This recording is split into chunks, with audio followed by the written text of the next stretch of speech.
This is Marcus Timpson at Futureprint TV. I'm at the Seiko Open Week with a charming gentleman by the name of Roland Biemans, whom I haven't seen for a while. I was just catching up with you, Roland. Thanks for giving us your time.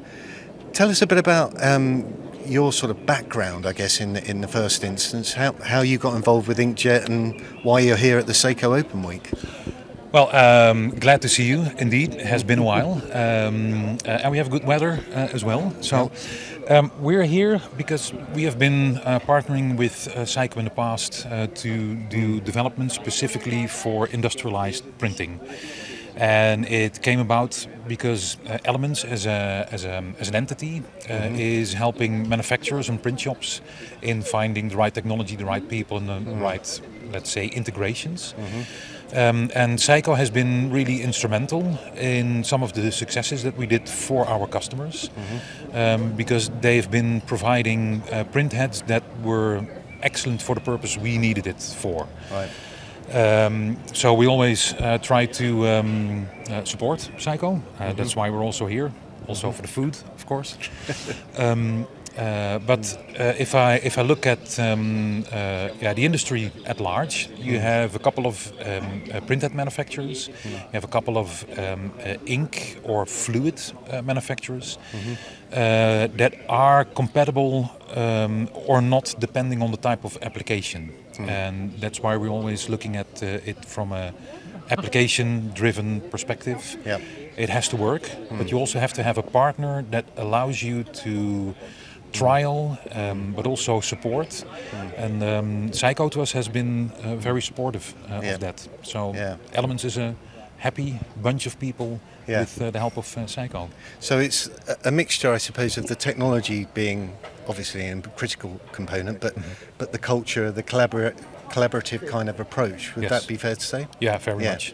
Yeah. If I look at how Ali is doing the personal conversations with us, but also trying to understand what we're saying from a, let's say, business development perspective, not just technical stuff.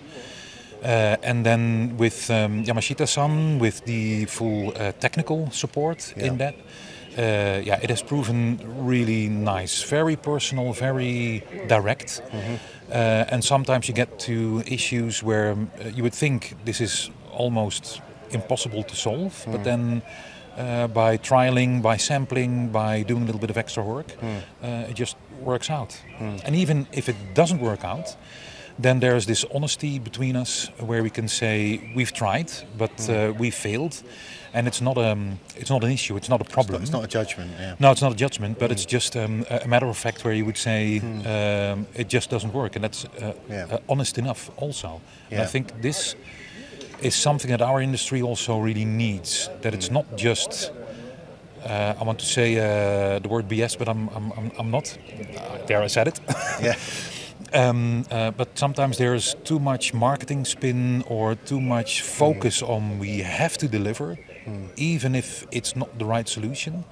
And I think that for industries like ours, particularly when it goes for industrialized, high volume, very niche type things, you just have to be honest, because else it's going to hurt our industry more than just making a quick fix for something that isn't really there yet. Or making something that sounds good, but in reality maybe isn't the right solution. We've talked before about some of the single pass stuff in textile, for example. Exactly. Yes.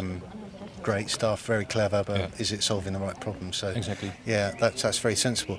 So obviously this year we're midway through it. It's the middle of June, and I guess the world's kind of struggling a bit with the economy and everything else. How are you finding the community, the inkjet industry, and so on? Is it in a good place still? I mean, it seems with this event, it certainly seems to be very positive. But what's your view on the world as it is right now?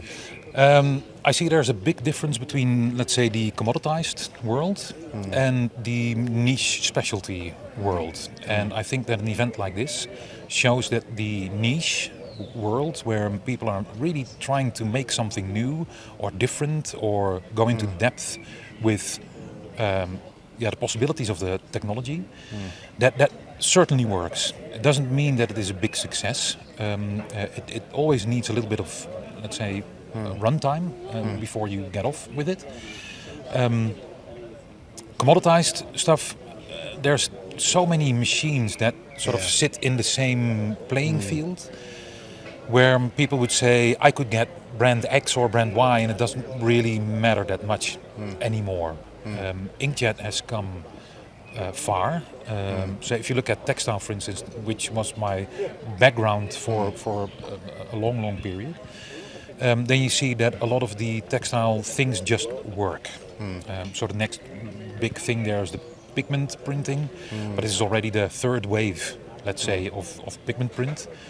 And there are still people trying to claim things that will not happen, not now, not tomorrow, it's going to take a while. But at the same time, there are so many developments that have given us stuff in fashion, sign and display, but also more on the niche side, so automotive, aerospace, where textiles are being used as technical textiles and being treated, post-treatment, pre-treatment. So there's a lot of stuff that has come to market, has increased the success of it.